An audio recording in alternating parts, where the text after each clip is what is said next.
through the south of India, and there's this town called Vizag. It's a beautiful coastal town. Growing up, we announced our largest ever AI investment outside the US, a $15 billion, 1 gigawatt plus data center, 80% powered by clean energy with subsea cables going in. 300-acre gigawatt scale data center park in Tavarakere around AI research and innovation.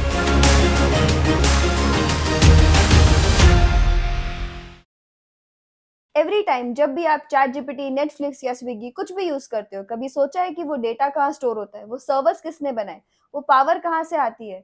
यही वो chain है जहाँ real growth opportunities quietly grow हो रही है and almost everyone like you are missing it. I totally agree with you Pariksha. हर एक investor का एक पैटर्न होता है। मार्केट में चाहे कोई भी ट्रेंड आया हो, सबको उसी डायरेक्शन में भागना होता है। अभी भी जब एआई और आईटी स्टॉक के पीछे सब भाग रहे हैं, but nobody is really talking about the real backbone of this entire revolution, which is the data centres, energy grids and infra firms which are enabling it. So watch this video till the end because आज हम decode करने वाले हैं कि यही दोनों industries IT के पीछे जो इन्वेस्टमेंट वेव है वो कैसे ग्रो हो रही है. Yes, welcome to the brand new episode of the Insights Duo. I am Ruchika Kothari and with me Parisha Jain. And आज AI की वजह से टूटे हुए $250 बिलियन मॉडल का सच आपके सामने ला रहे हैं. एंड इसके साथ हम ये भी बताएंगे which are the hidden companies in power, cooling and fibre which are going to make the most money in the next 5 years. So let's get started.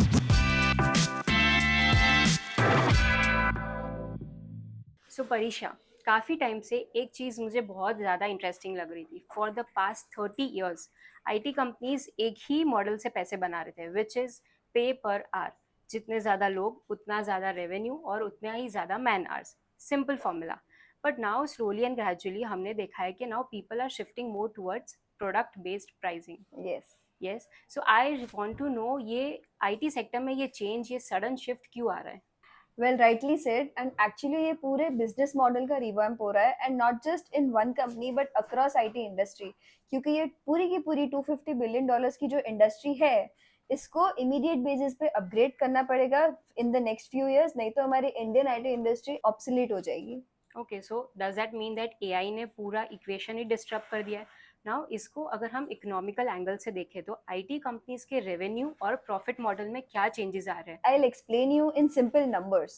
पहले क्या होता था कि सपोज एक प्रोजेक्ट में 100 इंजीनियर्स, देन वो $50 पर आवर के basis पे काम कर रहे हैं फॉर 6 months. सो इसमें ऑलमोस्ट $5.2 मिलियन एक कंपनी ने अर्न कर दिए. आज वही प्रोजेक्ट में 100 की जगह से 15 इंजीनियर्स चाहिए.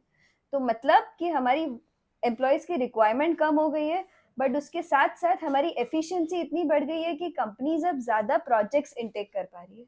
सो दिस मीन्स कि एआई के वजह से एफिशिएंसी तो डेफिनेटली बहुत अच्छी होने वाली है.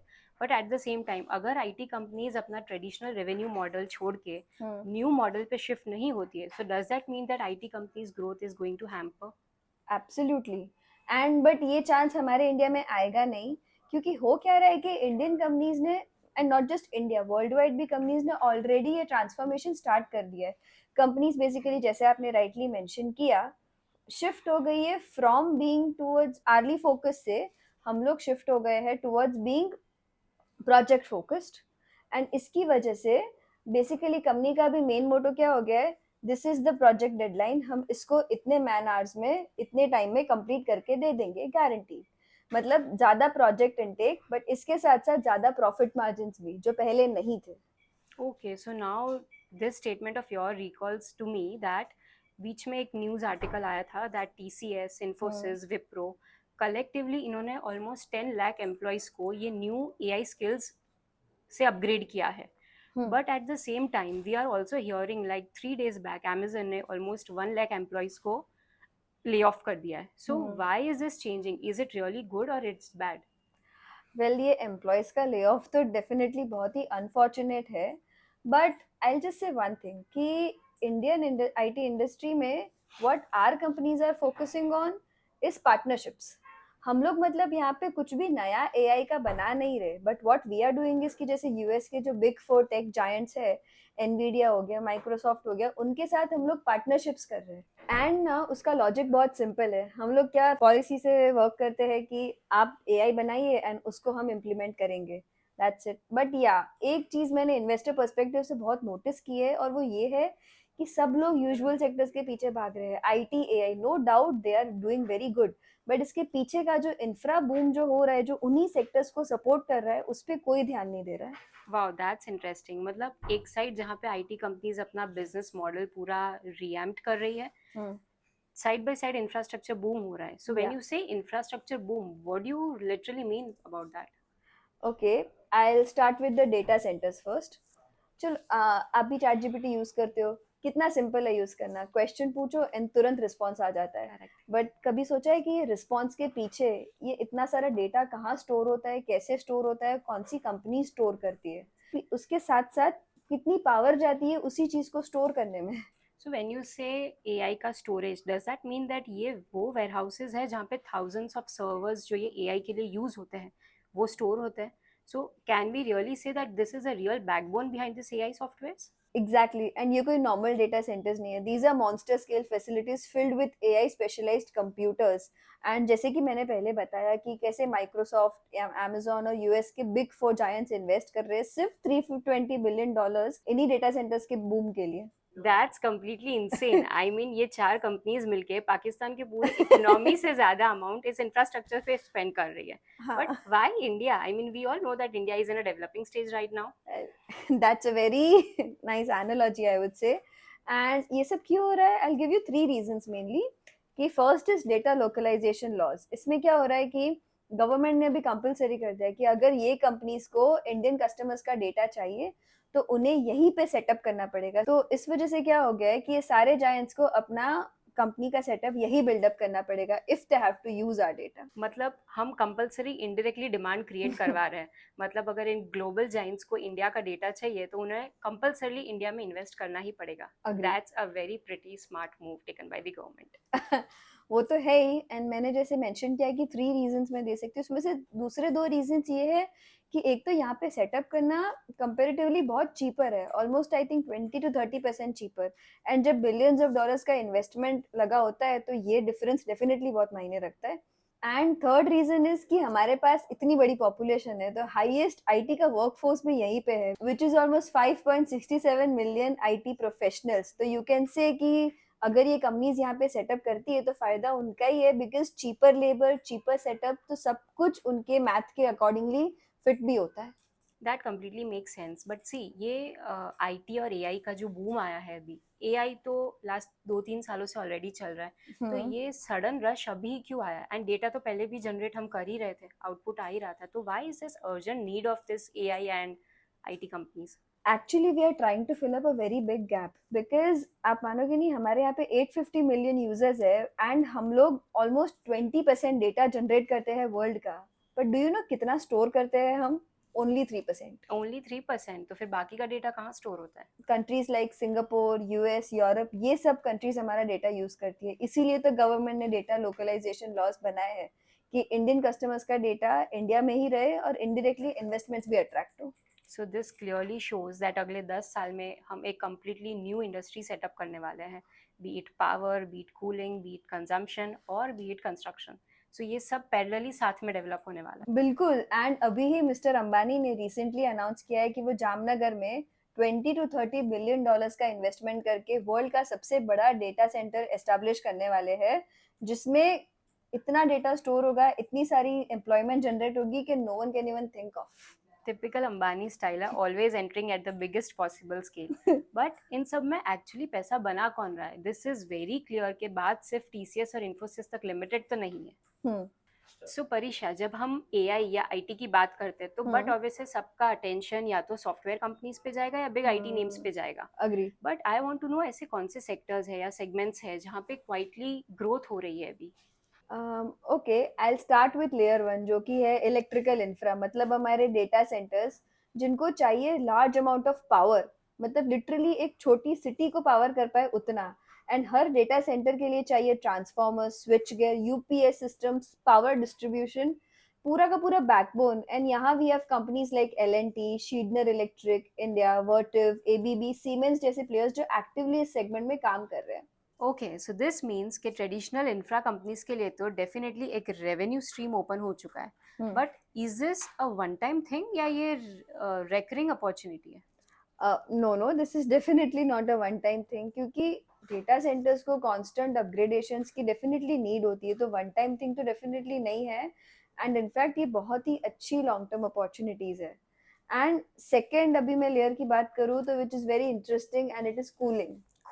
Cooling is what, an industrial AC या एक कोई अलग टाइप की टेक्नोलॉजी है? नहीं नहीं, यहाँ पे हमारे इंडस्ट्रियल एसी सिस्टम्स काम नहीं आएंगे, क्योंकि आप समझिए कि एआई चिप्स इतना हीट जनरेट करती है जो कि पर स्क्वायर इंच बेसिस पे जेट इंजन से भी ज्यादा है। एंड इसीलिए industries are shifting to liquid cooling systems, जहाँ पे मार्जिन्स भी बहुत हाई है, पर हाँ, एक मिस्टेक और पूरा का पूरा $1 million ऑफ इक्विपमेंट खत्म। ओह, आई सी, दैट्स इंटरेस्टिंग। सो ये तो सर्वाइवल लेवल इंपॉर्टेंस की बात हो गई। नाउ इंडिया में क्या इंडियन कंपनी कोई है जो ये सेक्टर में है ऑलरेडी, या ये सेक्टर ऐसा है जहाँ खाली ग्लोबल प्लेयर्स ही डोमिनेट कर रहे हैं? करंटली इंडिया में बहुत ही रेयर या फिर एज सच इतनी कोई प्लेयर्स नहीं है, बट एज सच हम लोग इसमें भी जो हम यूजुअली कर रहे हैं, पार्टनरशिप्स का रूट अप्लाई कर रहे हैं, कि हम लोग ग्लोबल जायंट्स या फिर ग्लोबल जायंट्स के अंडर जो कंपनीज है उनके साथ स्ट्रैटेजिक इंटीग्रेशन कर रहे हैं। बट ये एक ऐसा सेक्टर डेफिनेटली है जो कि इन एआई और आईटी सिस्टम्स के लिए सपोर्ट इंडस्ट्री भी है, एंड बहुत ही मेन स्ट्रीम है, जहाँ पे हम इंडिया के लेवल पे इंडिजीनियसली ऑपरेट भी कर रहे हैं, which is telecom. Completely agree and make sense. मतलब आप दुनिया का कितना भी अच्छा डेटा सेंटर बना लो, लेकिन अगर यूजर्स उससे कनेक्ट ही नहीं कर पाए तो वो डेटा सेंटर का कोई मतलब नहीं है, बेकार है वो तो फिर। एग्जैक्टली, एंड इसीलिए BharatNet fibre optic cables को विलेजेस तक ले जा रहा है, and 5G roll out as everyone knows full speed पर है।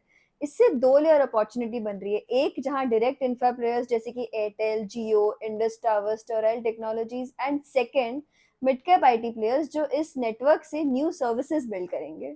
तो एक इन्वेस्टर के व्यू पॉइंट से सोचा जाए तो क्या ये कहना सही होगा कि ये जो सपोर्ट एंसिलरी इंडस्ट्रीज है वो नेक्स्ट फेज के कंपाउंडर्स बनने वाले हैं? बिल्कुल, एंड जैसे जैसे कनेक्टिविटी एक्सपांड होगी, specialised IT firms can definitely ride the next wave.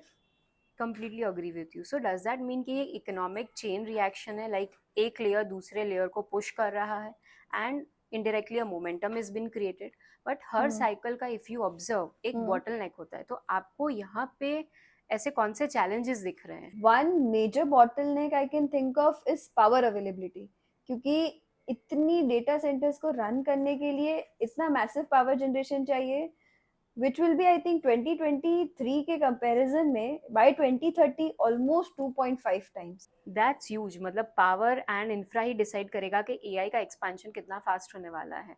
But now is India really going into that direction? I mean to say like power grids, renewables या government types, क्या India उस direction में कोई step ले रही है? Yes, and government और private level दोनों पे इन्वेस्टमेंट्स इन स्ट्रैटेजिक पार्टनरशिप्स बहुत जरूरी है। एंड एक और चीज मैं कहूँ तो चाहे रिन्यूएबल्स हो या हाइब्रिड, जो इस फील्ड में क्रैक करेंगे वही हमारे आगे के you can say power pack performers बन सकते हैं। सो परीक्षा, ये डिस्कशन सिर्फ एआई के बारे में नहीं था, it was Yes. About deconstructing the future of investments. Exactly, and I से दिस थिंग कि एक चीज डेफिनेटली सीखनी चाहिए, वो ये है कि don't invest in just headlines, please look at the foundation, क्योंकि कोई भी टेक्नोलॉजिकल रेवोल्यूशन आता है उसमें जो सबसे पहले बेनिफिट करती है, जिसको फर्स्ट मूवर एडवांटेज मिलता है, वो उसकी सपोर्ट एंसिलरी इंडस्ट्रीज होती है, जहाँ पे मैसिव कॉन्ट्रैक्ट्स होते हैं, long term revenue generation opportunities होती है,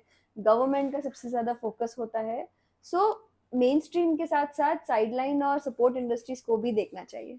कंप्लीटली अग्री। ये जर्नी इंडिया में तो अभी सिर्फ स्टार्ट ही हुई है। India is building a complete new economy, B it data storage और पावर ग्रिड्स और लिक्विड कूलिंग, सब कुछ from scratch. Yes. So, if you are an investor, it's time to move your focus. Stop looking only at the software, because come on, start analyzing the switch gears, the power grids, the fiber optic cables, and the industrial cooling firms, because that is where the real opportunities lie. And अगर आपको ये breakdown पसंद आया और आपने इस पूरी money chain को समझ लिया है, तो please don't miss to like, comment, and subscribe. We'll see you in the next episode of another deep dive on the Insights Duo.